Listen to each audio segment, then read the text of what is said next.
Hello, ഇന്ന് നമുക്കൊരു പാലപ്പവും മുട്ടക്കറിയും കൂടി ആക്കിയാലോ?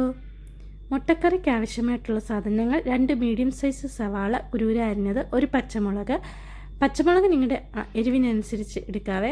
പിന്നെ ഒരു പൊട്ടറ്റോ ബോയിൽ ചെയ്തതും മുട്ട ബോയിൽ ചെയ്തതും. പാൻ ഗ്യാസിൽ വെച്ചിട്ട് 2 ടേബിൾ സ്പൂൺ ഓയിൽ ഒഴിച്ചു കൊടുക്കുക. അതിനുശേഷം അതിലോട്ട് 1 ടീസ്പൂൺ കടുക് ഇട്ട് കൊടുക്കുക. അത് പൊട്ടിയതിന് ശേഷം അതിനകത്തോട്ട് 2 ഏലക്കയും 2 ഗ്രാമ്പും ചൂടാക്കി എടുക്കുക. അത് ചൂടായി വന്നതിന് ശേഷം നമുക്ക് കട്ട് ചെയ്ത് വെച്ചിരിക്കുന്ന സവാളയും പച്ചമുളകും കൂടി ഇട്ട് കൊടുക്കാം. അതിലോട്ട് നമുക്ക് ആവശ്യത്തിനനുസരിച്ച് ഉപ്പ് ഇട്ട് കൊടുക്കാം. അതിനുശേഷം അതൊന്ന് ചെറുതായിട്ട് വരണ്ട് വരുമ്പോൾ അതിലോട്ട് നമുക്ക് 1 table spoon ginger garlic paste കൂടി ആഡ് ചെയ്ത് കൊടുക്കാം. അത് നന്നായിട്ട് വരണ്ട് വന്നതിന് ശേഷം നമുക്കതിനകത്തോട്ട് പൊടികൾ ആഡ് ചെയ്യാം.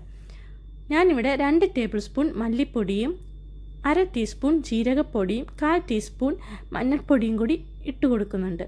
ഈ പൊടികളെല്ലാം ഇട്ട് നന്നായിട്ട് നമുക്കൊന്ന് വരട്ടിയെടുക്കണം. ഇതെല്ലാം നന്നായി ഒന്ന് വരണ്ട് വരുമ്പോഴത്തേക്ക് നമുക്കതിനകത്തോട്ട് ബോയിൽ ചെയ്ത് വെച്ചിരിക്കുന്ന പൊട്ടറ്റോ കട്ട് ചെയ്ത് ഇട്ട് കൊടുക്കാം. ഈ പൊട്ടറ്റോയിലോട്ട് ഈ മസാലകളെല്ലാം നന്നായിട്ട് പിടിക്കത്തക്ക വിധം നമുക്കതെല്ലാം ഒന്ന് ഇളക്കി യോജിപ്പിച്ച് കൊടുക്കാം. അതിനുശേഷം നമുക്ക് അതിനകത്തോട്ട് ഒരു 1/2 കപ്പ് ചൂടുവെള്ളം ഒഴിച്ചു കൊടുക്കാം. ചൂടുവെള്ളം ഒഴിച്ചതിന് ശേഷം ഇത് നന്നായിട്ട് ഇളക്കി കൊടുക്കുക. ഈ സമയം വേണമെങ്കിൽ നിങ്ങൾക്ക് പൊട്ടറ്റോ സ്മാഷ് ചെയ്തിടാവേ, അപ്പോൾ കറിക്കൊരു തിക്നെസ് വരുവേ. അതിനുശേഷം ഞാൻ ഇതിനകത്തോട്ട് ഒരു 1/2 ടീസ്പൂൺ കുരുമുളക് പൊടിയും 1/2 ടീസ്പൂൺ ഗരം മസാലപ്പൊടിയും കൂടി ഇട്ട് കൊടുക്കുന്നുണ്ട്.